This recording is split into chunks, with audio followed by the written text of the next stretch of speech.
The same circuit diagram you can able to see here. Okay, so here the single phase supply from the isolation transformer is taken and it is given to this controlled rectifier power circuit. This one is a power circuit, this one is a control circuit. Okay, so in the power circuit, so you have a switch, after that the supply is given to the circuit. So you can able to see here, so 4 thyristor here.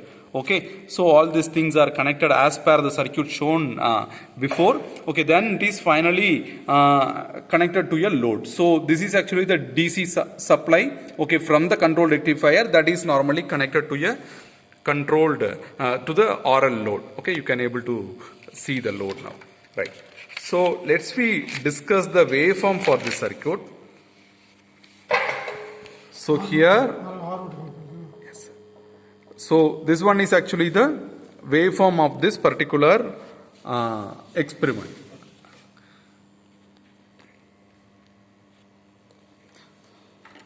So here this is actually the input supply voltage, okay, from the isolation transformer that is sinusoidally varying with respect to time. Okay, so you are actually providing gate pulse to the device. So first we are actually providing gate pulse to the device T1 and T2. First you are providing gate pulse, okay, during a positive off cycle. During a negative off cycle you are providing a pulse to the T3 and T4, right? So what happened here? So you will get the output voltage. Moment you provide the firing pulse, at that instant device will start conduct. Okay, so then the output voltage normally follows the supply voltage. Okay, at that firing pulse alpha, at that instant it will start conduct and it will come to the 0. It will follow the supply voltage. After that, okay, we are not providing immediately, we are not providing the firing pulse, we are making some delay. After that only we are providing the firing pulse for the next set of device. So at that instant, okay, what happened here? So this negative off cycle is converted into positive off cycle because it is a rectifier, right? So again the output voltage will follow the supply voltage. Okay, again the same thing happened for the rest of the cycle also. So what about a current here? So it is actually R load. Okay, so current and voltage are in phase with each other. So because of that, okay, current is exactly same that of the voltage. Only thing here magnitude normally get changed, right? Okay, so this one is actually the source current. Okay, so current normally flow from a source, okay, once the device will start conduct, correct? Okay, you can able to see the source current here for the positive and negative. For the source, current direction is actually bidirectional, but for the load, current voltage and current direction is unidirectional, right? So what is the purpose of this circuit? So with the help of this control rectifier, okay, you can able to convert the AC into DC. Along with that, you can able to control the output voltage from 0 to maximum value. How you can able to vary the voltage? By varying the firing angle alpha. If you are make the firing angle alpha is equal to 180 degree, what happened? You are actually giving pulse at this particular instant.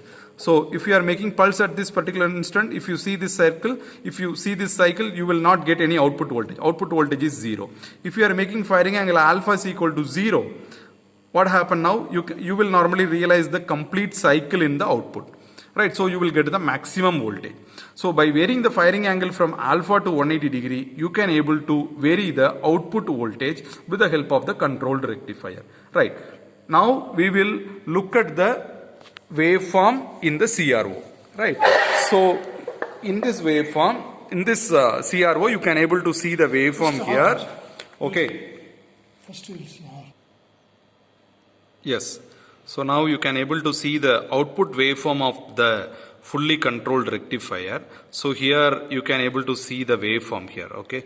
So you will get a complete waveform. Okay, complete this AC is actually converted into DC. Now you can able to see here. So this is actually the time division. So here it is given, okay, one division is equal to 2 milliseconds. Okay, you have a here voltage division. So voltage division is actually 10 voltage for one division. Okay, so one division, so you are having a 10 voltage. So this you should remember. Okay, so this graph you should remember, okay, how much time take for half cycle, then what is the magnitude, you should measure the magnitude here, right? So here you can able to see the firing angle. Okay, now if you will get the full waveform, so that means that, so your firing angle alpha is actually 0 degree. Okay, so for example, I am varying the alpha. Okay, you are just I am actually increasing the alpha. So I am increasing the alpha. If I increase means what happen? I will normally output voltage will start reduce. Correct? So I am showing here the output waveform. So output voltage is actually reduced here. Okay, for R load,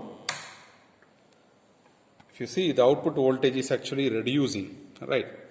So my firing angle I am start increasing, so my output voltage will start reduce. Output voltage will start reduce.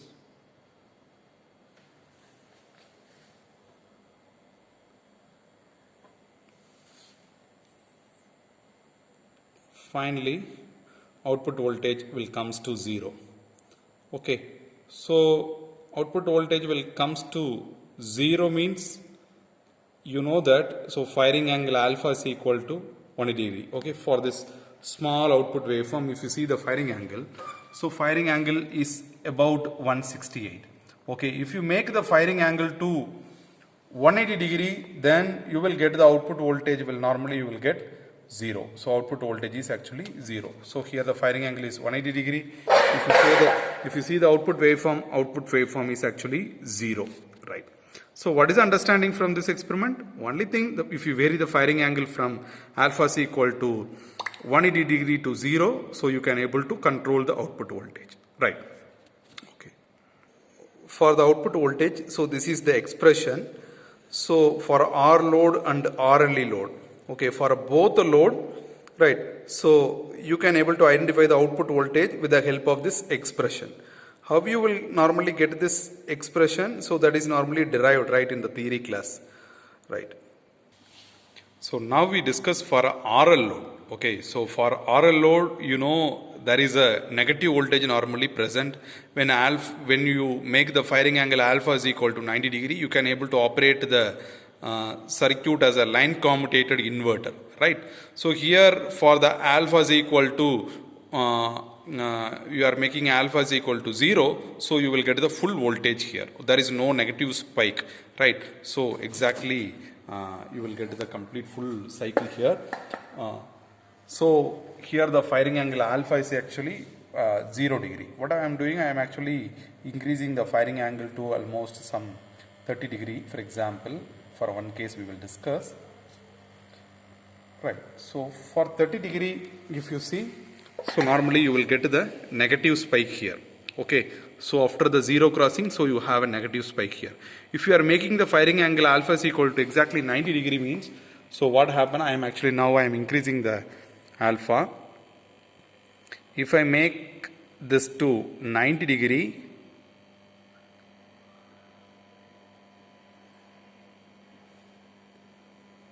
almost this circuit will act as an inverter. So you can able to see here there is a negative off cycle, then there is a positive off cycle, then these things will keep on goes.